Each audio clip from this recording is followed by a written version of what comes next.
I'm Coach Paige with Root and Movement, and these are some nerve glides, or what's also known as nerve flossing. Nerves are different than muscles.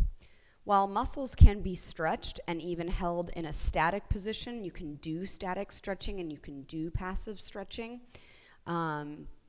Nerves are not the same. They actually want to move back and forth, which is why it's typically known as a glide or a flossing. Think about flossing your teeth or gliding, moving something back and forth.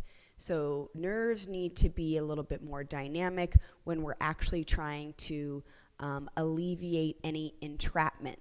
Basically what's happening is the nerve might be getting compressed by a tight muscle or just by the structure, the way the joints are in a resting position that may be entrapping the nerve. And if that's the case, there's loss of blood supply, loss of oxygen, and sometimes even tingliness, numbness that can happen whenever there is an entrapment. So again, I just want to reiterate that this is going to be movement-based for the nerve, and we really want to be cautious about exceeding 10 repetitions. There is a possibility of making things feel a little bit worse by doing too much. So please start with just 5 reps and then maybe work up from there depending on how many days a week or how many times a day that you're doing this. Number 1, the affected side, we're going to bring it out to the side or out in front here, bending the elbow and just starting off with a fist. You're going to then extend your fingers so that they're nice and long. Then extend the wrist back, rotate it to bring it forward, and then start to extend the elbow so that at the bottom, the fingertips are pointing back behind you. And then we're just going to reverse, come back to our starting point. So starting from a fist position, open up, extend back like you're holding a tray, rotate the tray forward, and then open up the elbow, lowering the hand or palm towards the floor. Let's do 3 more together. Open the palm, extend back, hold the tray, rotate the tray forward, open up the elbow, palm face the ground, fingertips point behind.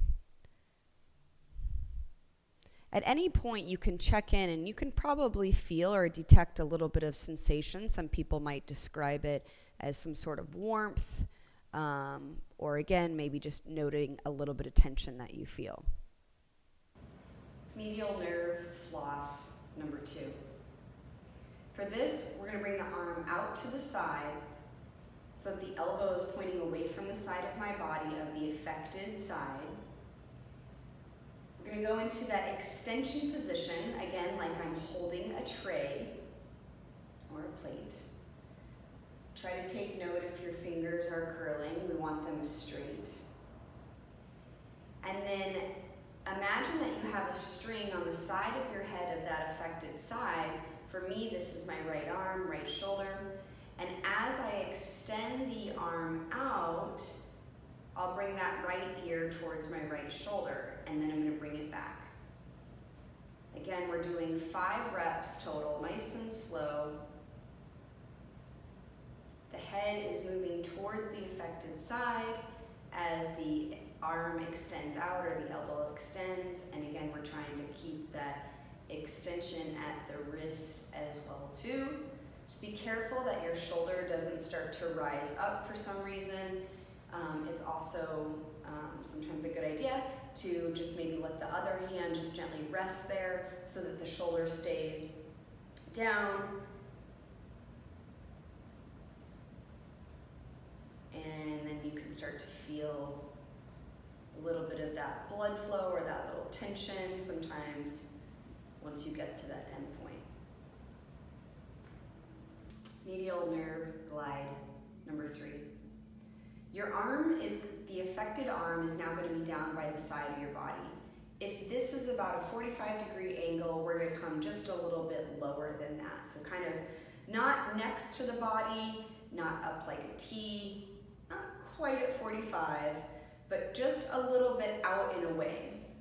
And here we're just going to focus once again on the wrist. And the wrist is just going to work on extending back. Now again, have this non-working side, my other hand, just let it rest on top of my shoulder, making sure that the shoulder stays in what's called depression, the scapular stays in depression. Try to take note, again, are your fingers feeling like they're curling even though you're trying to straighten? That's going to give you an indication of how bound up that nerve is. So just do your best to keep the fingers nice and straight and move directly from that wrist joint going into extension as if you're pressing something away from you with your palm. Medial glide number 4. Bring the arm directly out from the side. Extend the wrist back so that the fingertips are pointing back behind you. And now we're going to be working once again with this dynamic movement of the head. So as we extend back, we're going to flex the head or bring the ear to that shoulder of the affected side. And as we bring the wrist back to that neutral position, the head will go to the other side. So I'm going towards the affected side as I extend my wrist, fingertips pointing back.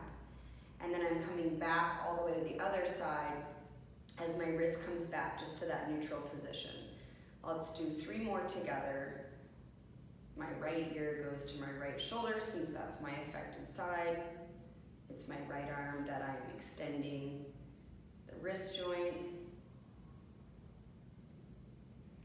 Once again, if you need a little bit of help here with that non-working side, just gently resting it on top of that shoulder of the affected side, just to make sure that the shoulder doesn't start to hike up again. If we have tension or a nerve entrapment, it's going to appear as though we might have a tight muscle or a joint that's being kind of held in a position that is rather uncomfortable. So, as always, if you have any questions, make sure you send me a direct message. Thanks.